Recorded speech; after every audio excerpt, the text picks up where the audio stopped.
जासु नाम सुमिरत एक बारा, उतरहि नर भव सिंधु अपारा। प्रणाम। तो ऐसे भगवान श्री राम जिनका एक बार केवल नाम स्मरण करने मात्र से व्यक्ति भवसागर से पार कर जाता है, उनकी कथा का पठन पाठन गायन हम लोग कर रहे हैं और ऐसी अपेक्षा कर रहे हैं कि आपको पसंद आ रहा है हमारा प्रयास और आप साथ साथ इसको पढ़ने का प्रयास कर रहे हैं, गाने का प्रयास कर रहे हैं और सबसे बड़ी बात अपने बच्चों को भी साथ साथ पढ़ाने का प्रयास कर रहे हैं। अवश्य ही यदि आप ऐसा कर रहे हैं तो कमेंट सेक्शन में हमें लिख के अवश्य बताइएगा। यदि आपके कोई सुझाव हैं तो वो निमंत्रित हैं। और अगर आपको हमारा ये प्रयास पसंद आ रहा है तो वीडियो को लाइक करना मत भूलिएगा और लाइक माइंडेड लोगों के साथ शेयर भी करना मत भूलिएगा। और यदि आप इस चैनल पर पहली बार आए हैं, नए आए हैं, तो चैनल को सब्सक्राइब कर लीजिएगा। और केवल सब्सक्राइब करने से काम चलता नहीं है, नोटिफिकेशन तब आएंगे जब आप बेल आइकन पर जाकर ऑल का नोटिफिकेशन दबा देंगे। जब आप हमारे वीडियोस को लाइक करते हैं, कमेंट करते हैं, तो इससे हमें आपके इंटरेस्ट का भी पता चलता है और खुशी होती है, क्योंकि एक वीडियो को आप तक पहुंचाने में मेहनत लगती है और जब आप उसे अप्रिशिएट करते हैं तो हमें बहुत अच्छा लगता है। तो हम लोग बालकांड में श्लोक संख्या 16 तक पूरा कर चुके हैं। आज दोहा संख्या 16 तक पूरा कर चुके हैं। आज हम लोग दोहा संख्या 17 से आगे चलेंगे। प्रणवहु पवन कुमार, खलबन पावक ज्ञान घन, जासु हृदय आगार, बसहि राम सर चाप धर। तो इसके बाद वंदना का क्रम चल रहा है। इससे पहले सभी भाइयों की वंदना कर चुके हैं, जनक जी की वंदना कर चुके हैं गोस्वामी श्री तुलसीदास जी। अब वो वंदना कर रहे हैं पवन पुत्र श्री हनुमान जी। तो कह रहे प्रणवो पवन कुमार। इसके बाद प्रणवो मतलब मैं प्रणाम करता हूँ किसको? पवन कुमार को, क्योंकि वायुदेव के पुत्र हैं भगवान श्री हनुमान जी। खल बन पावक ज्ञान घन, जो कि वो दुष्टों के वन, खल वन, खल मतलब दुष्ट, वन मतलब जंगल, आप समझते ही हैं। जो दुष्ट रूपी वन को भस्म करने के लिए क्या है? पावक ज्ञान घन, वो घनी अग्नि, हाँ घनी आग है, बहुत घनी आग है, इतनी भयंकर आग है कि दुष्टों का पूरा वन भी हो तो भी उसको जला के राख कर देंगे।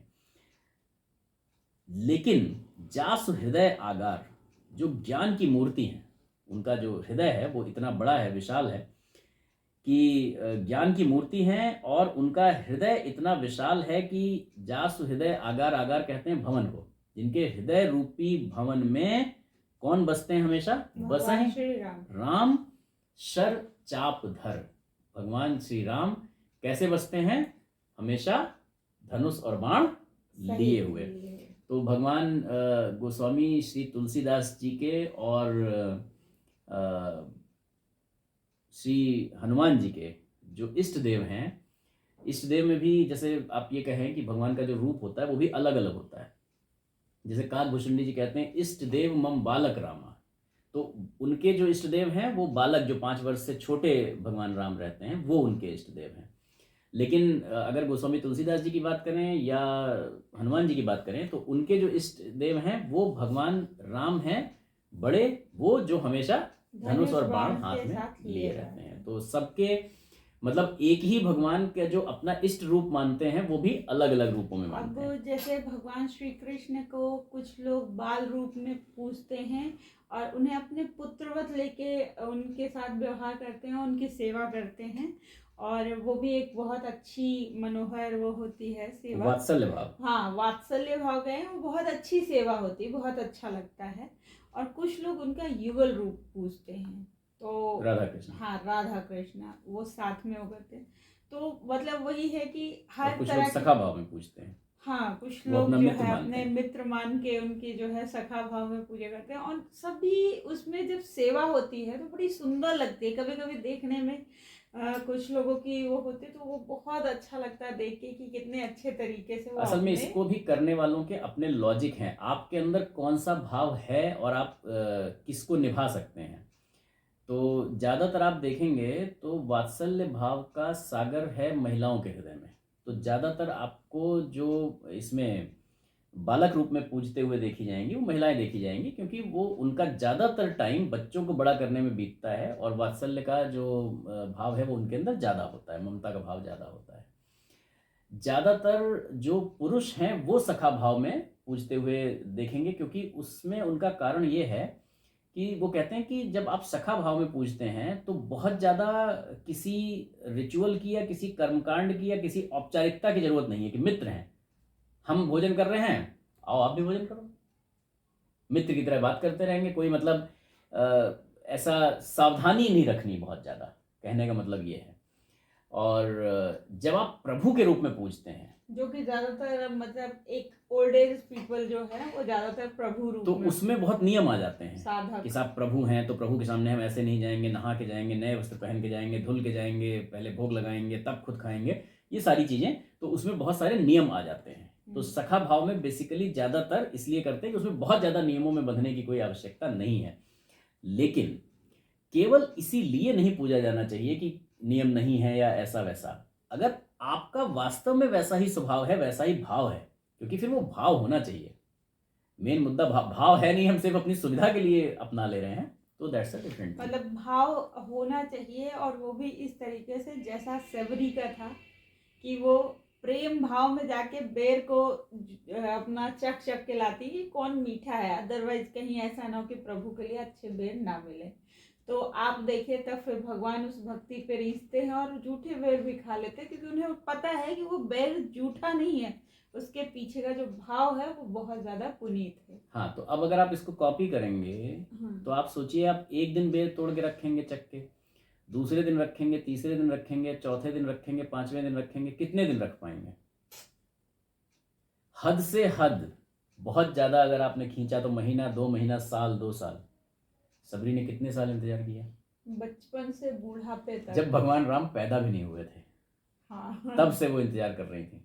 एंड अगर आप देखें तो राम पैदा नहीं हुए थे, और राम जब उनसे मिलने आए तो उसके बीच में आदमी का धैर्य टूट जाता है, विश्वास जवाब दे जाता है कि भाई गुरु कह के ही तो गए थे, वो तो कह के चले गए, इतने साल बीत गए और तब उनका जन्म भी नहीं हुआ था। पता नहीं उन्होंने जन्म लिया भी नहीं लिया, अवतार लिया भी कि नहीं लिया, ये तो कोई आवश्यक नहीं ना। तो साधारण विश्वास भी जवाब दे जाता है। और अब तो मेरी अपनी आयु इतनी हो गई कि कब मेरी सांसें उखड़ जाए भरोसा नहीं। जब सबरी के पास भगवान राम पहुंचे तो सबरी की आयु बहुत ज़्यादा हो चुकी थी, और उनका अब गए कि तब गए वाला हिसाब था। वो भगवान राम से मिलते ही चली भी गई, यह हाल था। वहां से मोक्ष हो गया वो उसके बाद तो उन्होंने अपने शरीर को योगाग्नि में भस्म कर दिया ना। वो तो वहां से फिर उन्होंने कहा मैं अपने मुनिवर के पास, अपने गुरु जी के पास जाऊंगे, मतंग मुनि के पास चली गई। तो कहने का मतलब ये है कि ये क्योंकि इष्ट देव की बात आ गई। आप सबरी की मतलब गुरु भक्ति भी देखिए कि उन्हें गुरु के एक शब्द का इतना यकीन था, और जब वो मृत्यु के बाद भी वो करती तो भी कहती कि मैं अपने गुरु के पास जाऊंगी। वो कोई स्वर्ग लोक नहीं मांगती हैं, वो किसी तरह की मोक्ष नहीं मांगती हैं, वो कुछ भी नहीं। उनका अंत में भाव यही था कि मैं गुरुदेव के पास जा रही हूँ। हाँ, तो भगवान राम जब कहते हैं कि आपकी भक्ति बड़ी निर्मल है, वो है, आपको बड़ा ज्ञान है, नहीं नहीं मुझे नहीं, वो तो मेरे गुरु को था। सीधा यही कहती, मुझे नहीं, वो तो मेरे गुरु को था। कई बार लोग क्या कहते हैं कि अरे ये तो अंध भक्ति है, तो मतलब भक्ति अंधी भक्ति की तरह होगी, इतना विश्वास कि उसके बाद की कुछ और सेकंड थॉट ना रह जाए, तभी वो परिपूर्ण होती है। तो गुरु से जुड़ने का फायदा तभी है जब आप पूर्ण समर्पण कर दें। अगर उसके बाद भी आप अपना दिमाग चलाते रहेंगे तो कोई फायदा है नहीं। फिर आप गुरु से जुड़े या ना जुड़े, वो एक ही बात है। आपको मतलब आप अगर गुरु सत्ता से जुड़ रहे हैं तो आप फिर ये मान लीजिए कि आपका अपना कुछ भी नहीं है, ना तो आपके रीति रिवाज हैं, ना आपकी मान्यताएं हैं। क्योंकि अगर आपकी मान्यताएं गुरु के व्यवहार उससे कहे अनुसार मैच कर रही हैं तो फिर वो मान्यताएं हैं, अदरवाइज वो फिर अंधविश्वास। क्योंकि हमारे गुरु ने तो हमें नहीं कहा, जब ये वाली बात आ जाएगी कि सिर्फ गुरु की बात मानेंगे तो फिर गुरु भी हमें मानेंगे। So it's like engine and bogie, मतलब इंजन एंड डिब्बा। तो इंजन डिब्बा क्योंकि सिर्फ पड़ा रहता है, वो अपना पीछे नहीं खींचता, तो इसलिए इंजन खींच के ले जाता है। अगर डिब्बा भी पीछे खींचे तो फिर आगे गाड़ी बढ़ेगी नहीं। वही तो डिब्बा क्योंकि अपना बल नहीं लगाता, वो उसका अपना जो वेट है वो पड़ा रहता है, कहता हम तो पड़े हैं साहब, जहाँ खींच ले जो जहाँ ले चलोगे वहीं मैं चलूंगा, मैं हिसाब यही है कि भाई मैं तो डिब्बा हूँ, मेरे पास अपना मतलब बैठा तो सकता हूँ लोगों को, मैं बोगी में वो तो है, जगह तो है, बट अपनी पावर नहीं है कि वो आगे बढ़ पाए। आगे तभी बढ़ेगा जब इंजन से जोड़ा जाएगा, तब आगे बढ़ेगा। सही बात है। अगर उसको ये लगता है कि नहीं इतना तो क्योंकि मेरा अपना दिमाग है तो इतना मैं अपना करूंगा तो मैं रोका रहूंगा। और इतना मैं गुरुदेव का करूंगा, तो ऐसे नहीं चलेगा। या तो आप गुरुदेव की मानिए या अपनी मानिए। अगर आप बीच में है तो फिर आप कहीं नहीं जा रहे तो हैं। डिब्बा अगर वैक्यूम ब्रेक लगाएगा या और कोई पावर ब्रेक लगाएगा या पीछे को खींचेगा, तो फिर गुरु के जुड़ने के बाद भी गाड़ी आगे नहीं बढ़ेगी, गाड़ी वहीं खड़ी रहेगी। या हो सकता है पता लगे पीछे खींच लें, मतलब ज़्यादा ही पावर, इतनी तो खैर पावर होगी नहीं कि पीछे खींच लें, लेकिन आगे नहीं बढ़ पाएगी एटलीस्ट गाड़ी। तो मतलब सभी से अनुरोध है, जो भी गुरु सत्ता पे मानते हैं, विश्वास करते हैं, तो अटूट कीजिए। भले ही कोई अंधश्रद्धा गए, ठीक है, हम है ना, हमें कोई फर्क नहीं पड़ता, क्योंकि श्रद्धा कभी भी अंधी गूंगी बहरी नहीं होती है। और श्रद्धा जिसके ऊपर होती है वो इंसान भले ही एक बार को वो नहीं हो, लेकिन आपका जो दृढ़ विश्वास है वो आपके लिए फलेगा। तो गोस्वामी जी ने भी बालकांड की शुरुआत पहली चौपाई बंदो गुरुपद पदम परागा से ही की ना, इसीलिए क्योंकि उन्होंने कहा कि साहब अगर स्वामी नरहरियानंद जी नहीं होते तो गोस्वामी तुलसीदास जी भी नहीं होते। नहीं, मतलब होते लेकिन उनको कोई जानता नहीं।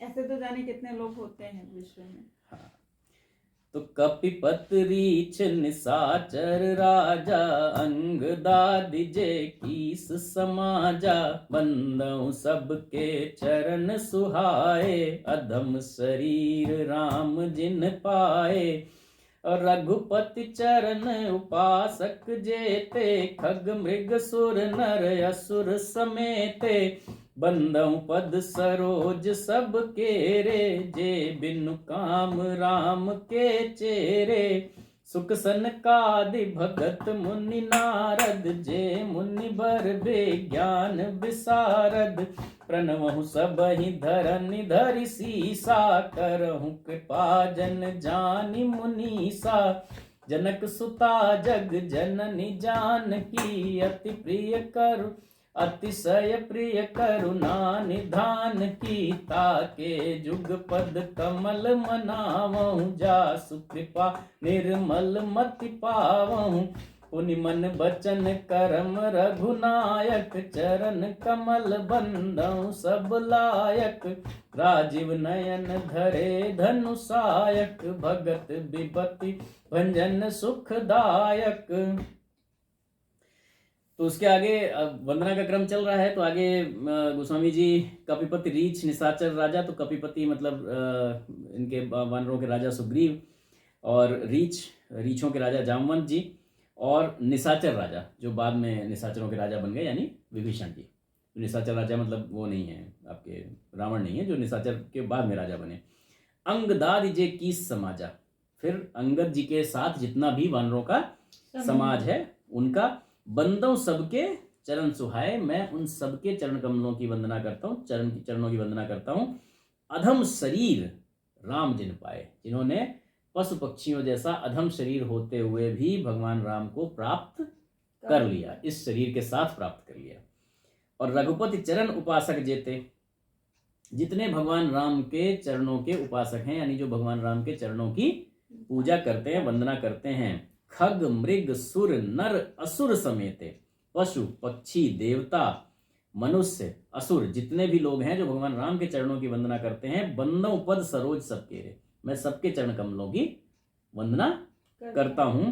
जे बिन काम राम के चेरे, जो बिना किसी काम के भगवान राम के सेवक हैं, यानी निष्काम सेवा करते हैं, उनको कुछ चाहिए नहीं, कुछ काम नहीं है, कोई ऐसा नहीं कि हमको साहब आपसे ये अर्जी लगवानी है तो हम आज 100 रुपये प्रसाद चढ़ा देंगे, या अब थोड़ा ज़्यादा हो गया, 100 रुपया कम हो गया, 100 किलो प्रसाद चढ़ा देंगे, मान लीजिए जितना भी होगा, तो हे भगवान मेरा ये काम करवा दोगे, बच्चा फर्स्ट आ जाएगा तो प्रसाद चढ़ा देंगे, आपका सुंदरकांड करवा देंगे, आपका घन रामायण करवा देंगे। ऐसा लगता है कि भगवान राम इसी का इंतजार कर रहे हैं कि भैया अच्छा रामायण करवाओ, अच्छा ठीक है तुम्हारे बेटे को पास करवा देते हैं।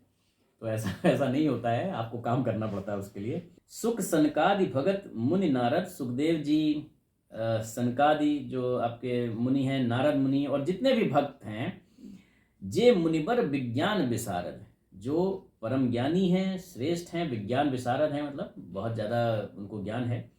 प्रणमो सबहि धरनि धर सीसा। प्रणमो मतलब प्रणाम करता हूँ, सबहि मतलब सबको, धरनि मतलब धरती पे, धर सीसा शीश धर के प्रणाम करता हूँ। हाँ, मत्था टेकना जिसको कहते हैं, सिर टेक के प्रणाम करता हूँ।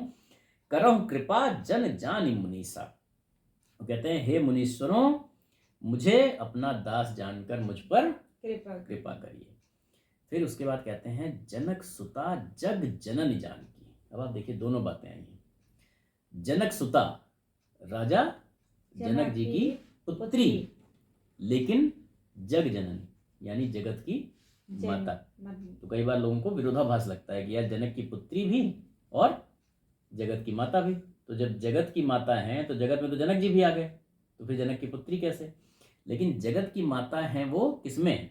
सूक्ष्म रूप में, जब अपने सूक्ष्म पावर में होती है, मेन पावर में होती है, तब जगत की माता है। जब ये वाला देह धारण किया है तो इस देह में जनक जी की पुत्री है। अब सेम चीज है कि जैसे अगर आप बात करें तो ब्रह्म स्वरूप श्री भगवान राम है, लेकिन पुत्र बने तो वो दशरथ पुत्र ही कहे जाएंगे। तो शरीर का भी अपना एक अस्तित्व है और बहुत बड़ा अस्तित्व है, इवन हर चीज में। तो कहते हैं कि जो जगत की माता हैं और क्या है उसके साथ में, जनक जी की पुत्री हैं, और क्या है उसके साथ में, अतिशय प्रिय, बहुत ज्यादा प्रिय। किसको? भगवान श्री राम। करुणा निधान की, करुणा निधान श्री रामचंद्र जी को बहुत ज्यादा प्रिय हैं, उनकी प्रियतमा हैं। तो उनके चरण कमलों की वंदना करता हूँ। ताके जुग पद कमल, दोनों चरण कमलों की, जुग मतलब दोनों, जुग दोनों चरण कमलों की वंदना करता हूँ। जासु कृपा निर्मल मति पाओ, जिनकी कृपा से मेरी बुद्धि निर्मल हो जाए, मुझे निर्मल बुद्धि प्राप्त हो जाए। और पुण्य मन वचन कर्म रघुनायक। अब इसके बाद किसकी वंदना कर रहे हैं? फिर मैं मन वचन और कर्म से किनकी वंदना करता हूँ? रघुनायक जी की। चरण कमल बंदों सब लायक, जिनके चरण कमल हर तरीके से वंदना करने के ही लायक हैं, उनकी मैं वंदना करता हूँ। कमल नयन रघुनायक जी की, राजीव नयन धरे धनुषायक, जिनके नयन नेत्र कमलों के समान हैं और हमेशा गोस्वामी जी धरे धनुषायक।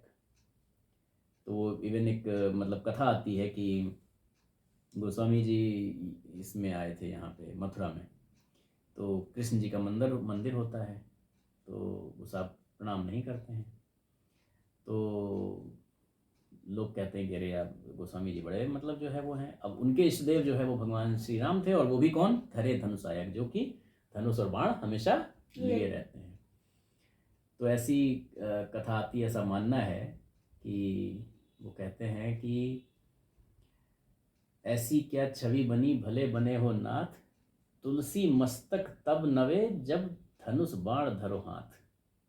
वो कहते हैं कि उस मंदिर में जो मुरली थी वो धनुष बन गई और बाण आ गया, और कृष्ण जी रघुनाथ जी के रूप में बड़े, मतलब उन्होंने कहा भाई यहाँ बड़ी बेइज्जती हो रही, प्रणाम मैं कर नहीं रहा हूँ, लेकिन तुलसी मस्तक तब नवे जब धनुष बाण धरो हाथ, तो धनुष बाण रख लिया उन्होंने।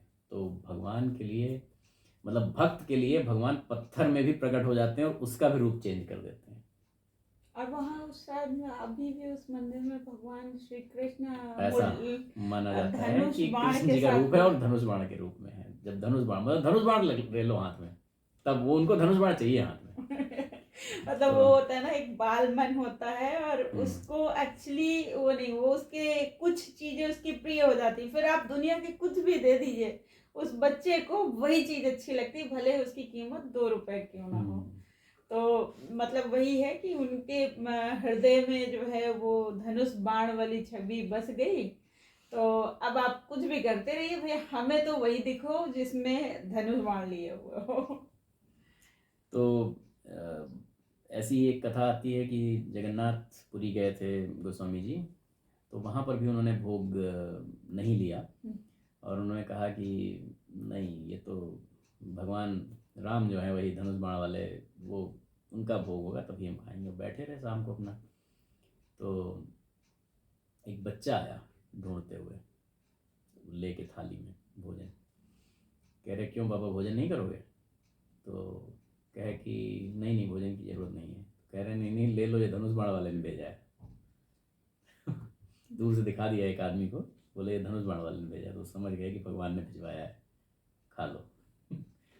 तो कहे कि जो है मतलब गोस्वामी जी के साथ ऐसे बहुत सारे इंसिडेंसेस हैं, तो इसीलिए जब भक्तमाल लिखा गया तो भक्तमाल के सुमेरु के रूप में गोस्वामी जी को रखा गया था।